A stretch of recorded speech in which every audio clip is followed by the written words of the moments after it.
It is a privilege to visit on the summit today with Coach Joe Woodley, who is the head football coach for the Grandview Vikings, and his team is heading back to the national championship game on Saturday. Coach, a fantastic season, obviously undefeated to this point in time, and it's a matchup between two undefeated teams in the championship game. I guess that's something that we may have been heading for all season long. A big-time win, though, in the semifinal over a perennial power in Morningside. Talk a little bit about that win. Congratulations, first off, on that win, and tell us a little bit about the victory over the Mustangs. Yeah, Joey, first off, thanks for having me on. Always a pleasure to visit with you, and just the professionalism you have, and the care that you have about small college athletics certainly doesn't go unnoticed in my eyes, and I'm sure a lot of other coaches' eyes. So I really appreciate you taking the time to do this. But yeah, Joey, it was it was a rewarding Saturday to say the least. Morningside is. Like you mentioned, they've been pretty darn good. Three national championships in recent memory, and they've been to the national championship 5 times, and we were one of those on the losing ends. One of those national championships. They've gotten the better of us the last couple times we played them. Saturday was the 4th time in our history that we had played them. Two games in the semifinals, one in the national three games in the semifinals. And then 1 game in the national championship against those guys. So, anytime you're playing them, there's a lot at stake. And, for us to come out and play the way we did against a team of that caliber, again, like I said, just real rewarding to be on the winning end of that and give these guys an opportunity to play in a national championship, because this has been a really good group to be around. I think it's a special group. Most of our teams have been pretty special, but this one, they've just won in so many different ways this year, so many different styles in the way we win. And I think that's the mark of a good team. And, last Saturday was no different. We were able to jump out, we got the ball right away, went down and scored, hit a big play.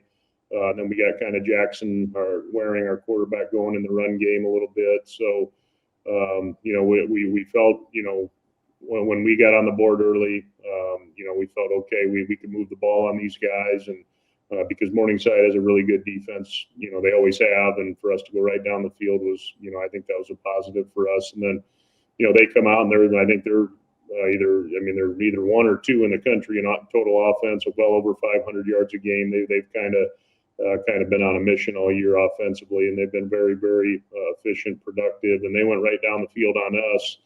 And put themselves in a position where they had to kind of make a decision to go for it on 4th down, and we get a stop on 4th down. So, the momentum was going our way, and then we get it back and turn it over the first play after a, pretty successful play. So, but then we hold them again on 4th down.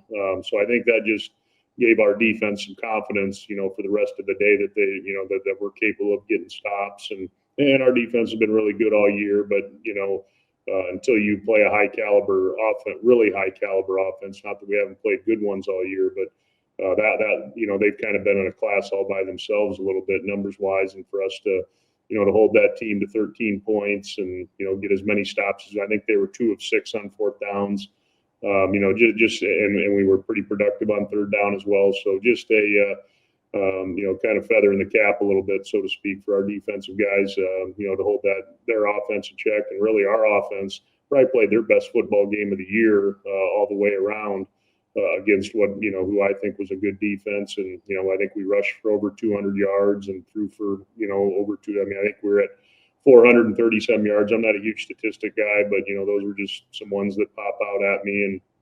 And we didn't run many plays. We had a lot of explosive plays, and I think we were at 10 explosive plays and we allowed 4. And when you're doing that in big games, you're really going to position yourself, pretty well down the stretch. And then, we was kind of, it got a little tight there and a little bit there. They kind of went right down the field at the end of the first half. We knew they were getting the ball right away in the second half, and we kind of stole some points from them.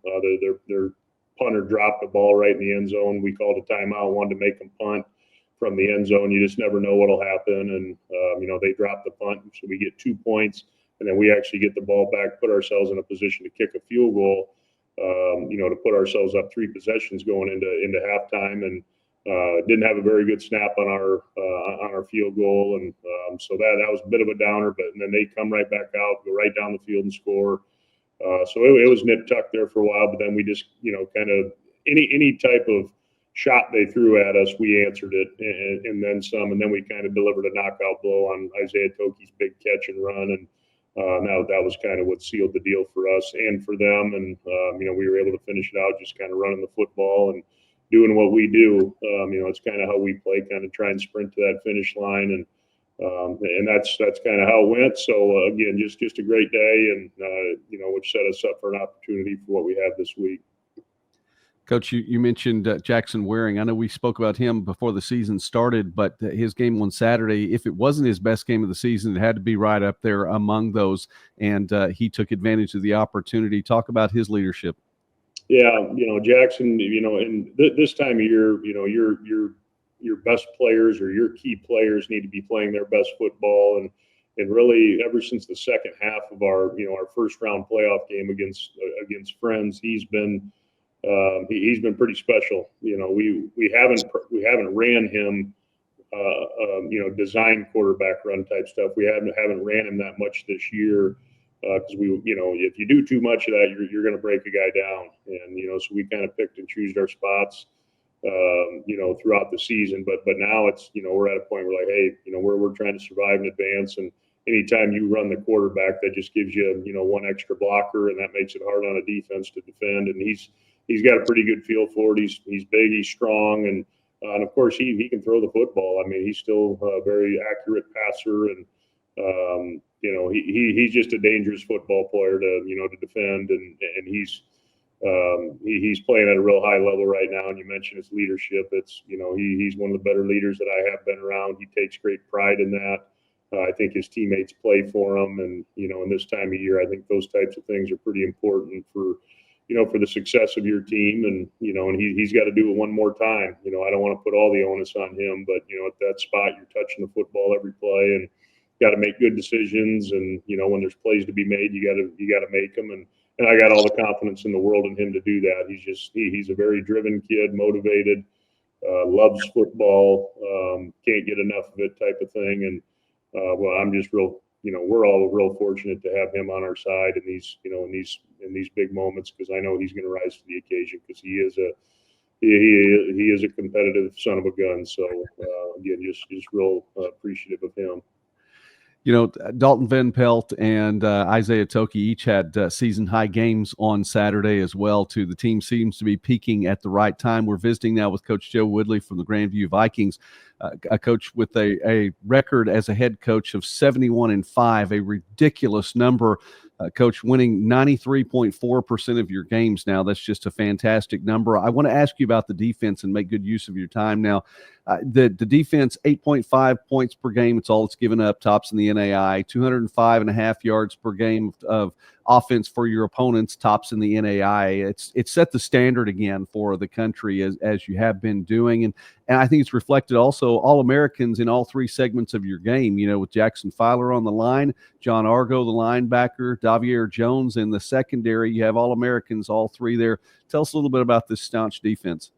Yeah, we've kind of always, when my dad started this program back in 2008, that was one of the things he wanted to, make the bedrock of this program is we're going to play great defense. We're going to find a way to do it and get the right people on that side of the football. And he tabbed me as the defensive coordinator. So I kind of have that defensive mentality, and I look at, the offensive side of things from a defensive lens as far as, clock management, all those kinds of things. And we're just, I just think we're really aligned in this program with how we want to play and how we want to win. And, and it's not, and again, there's plenty of ways to skin a cat, win football games. I'm not saying anything like that, but we're going to be a traditional offense where we're going to huddle, and, we're going to take our time a little bit and keep our defense off the field as much as we can.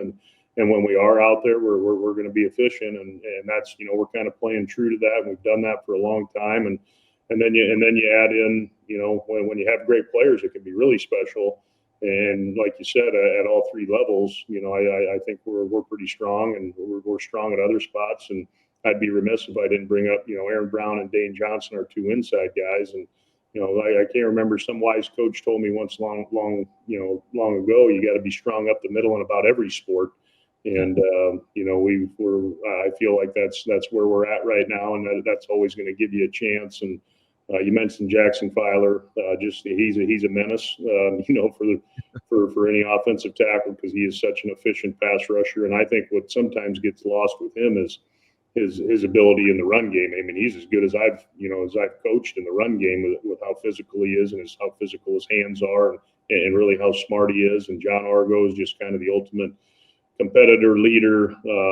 Guys, rally around him, and this is really the first time he's been healthy for us. So it's just been really good to see him play through a year pretty healthy, and to see what he's capable of. And of course, he was first team All-American Conference Player of the Year on defense. And again, this is no knock to Johnny, but I think we could have had 3 or 4 guys very worthy of that award. But it has to go to somebody. And then you mentioned Davier. Davier is just, he's the kind of guy that you love having in your program. Number one, he's from right down the road. He went to a local high school, Des Moines Roosevelt, probably under recruited just because maybe he's a little bit, he's an inch short for maybe what those higher levels are. But I'd take him over anybody all day long because of his determination, his competitiveness.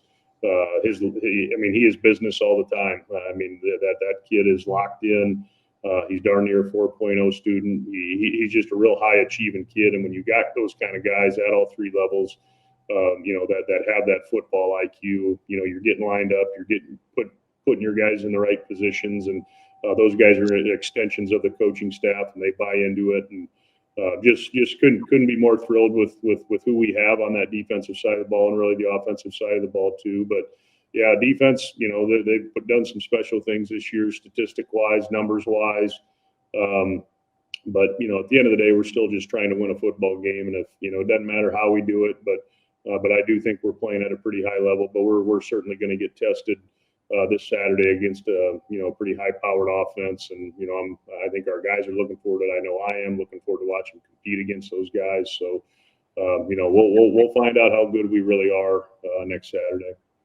Well, I'll wrap up our time like that, Coach, and talk about that. You alluded to it in the fact that especially during the playoffs. I mean, you've played 3 different teams that have different approaches, from Friends to Northwestern to Morningside, coming away with victories against all of those. And it's going to be a different approach on Saturday against Kaiser. National championship game for you all. You met in the playoffs a couple of years back, but for the championship coming up on Saturday, and it's a different look there. Can you, without giving away state secrets, not asking for that, but at least your take, a preview on Saturday's game?